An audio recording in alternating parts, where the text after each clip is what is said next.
मैंने अभी-अभी देखा। क्या बोलूँ इसको मैं, नई माचिस पुरानी बीड़ी। ये खलनायक 2, मतलब खलनायक रिटर्न्स, कुछ बोल रहे हैं खलनायक 2 है, कुछ बोल रहे हैं खलनायक रिटर्न्स है। और ये अनाउंसमेंट है, आजकल अनाउंसमेंट होता है ना। अनाउंसमेंट भी ऐसा है कि संजय दत्त तो हैं ऑब्वियसली, बल्लू बलराम फिर से, बाकी कौन है, जैकी श्रॉफ हैं या नहीं है, माधुरी हैं या नहीं है, सुभाष घई खुद डायरेक्ट करेंगे या नहीं, कुछ नहीं पता। ऑब्वियसली लक्ष्मीकांत प्यारेलाल जो म्यूज़िक डायरेक्टर थे, जिनके म्यूज़िक ने इस फिल्म को एक फॉलोअरशिप दी या एक फ़ैन बेस दिया, वो दोनों भी अब इस दुनिया में नहीं है। तो कुल मिला के वही कि अच्छा, दूसरी बात ये कि आप ये फ़िल्म का सीक्वल लेके आ रहे हो 33 साल के बाद। इसका मतलब ये कि या तो पहली फ़िल्म इतनी महान थी कि आपको सीक्वल बनाने का की हिम्मत नहीं हुई, या तो ये बात है, या ये बात है कि अब आपके पास आइडिया इतने ख़त्म हो गए कि अब आपको लग रहा है चलो इसी के नाम पे थोड़ा कैश गिन लिया जाए।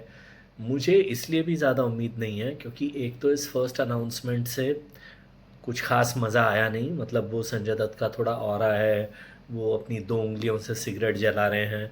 अब एक तो ये साउथ की फ़िल्में देखते-देखते ना कि सिगरेट जलाने के लिए हीरो लोग कार जला देते हैं, टैंक जला देते हैं। अभी-अभी वो मैंने देखा ना, वो केडी-बीडी का ट्रेलर, उसमें भी वो कुछ कुर्सी-वुर्सी जला के, उसमें भी संजय दत्त ही सिगरेट जला रहे थे बियर की जलती हुई बोतल से। तो यार मतलब एक ही आदमी का तरह-तरह से ये जो सिगरेट जलाना है, जैसे मच्छर मारने के लिए कोई तोप चला रहा हो, इस टाइप की जो हरकतें होती हैं सिगरेट जलाने में, कितना मैं देखूँ, कितना मैं झेलूँ और कितना मैं उसके लिए एक्साइटेड हो जाऊँ।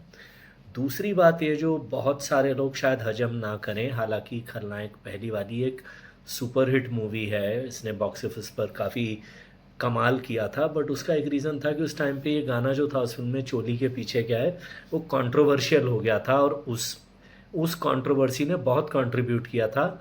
साथ ही साथ संजय दत्त को जो जेल हो गई थी उसकी वजह से। अगर आप वो पुरानी खलनायक अब देखने बैठ जाओ, उस टाइम पर ही मुझे, I will be very honest, मुझे खलनायक कोई बहुत ज़्यादा पसंद नहीं आई थी उस ज़माने में भी। अ, लेकिन इस ज़माने में तो अगर आप पहले पुरानी खलनायक देखने बैठोगे कि भाई कनेक्ट बने, तो बहुत ही आपको डेटेड फ़िल्म लगेगी। और दूसरी चीज़, again in the context of that phenomenal thing called Dhurandhar, Dhurandhar के बाद ये जो फ़िल्में हैं ना, जिनमें वो कॉन्सेप्ट होता है कि आतंकवादी भी हमारा बिछड़ा हुआ भाई है और आतंकवादी भी हीरो है, खलनायक की स्टोरी कुछ-कुछ वही थी। तो उस ज़माने में बॉलीवुड को बहुत शौक था आतंकवादियों में बिछड़ा हुआ भाई ढूँढने का।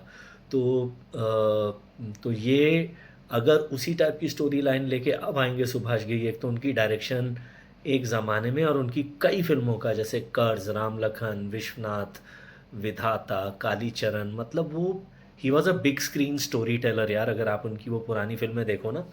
तो लेकिन आप मतलब उनकी आखिरी हिट फ़िल्म कौन-सी थी वो सोचने के लिए भी खोपड़ी खुजानी पड़ती है।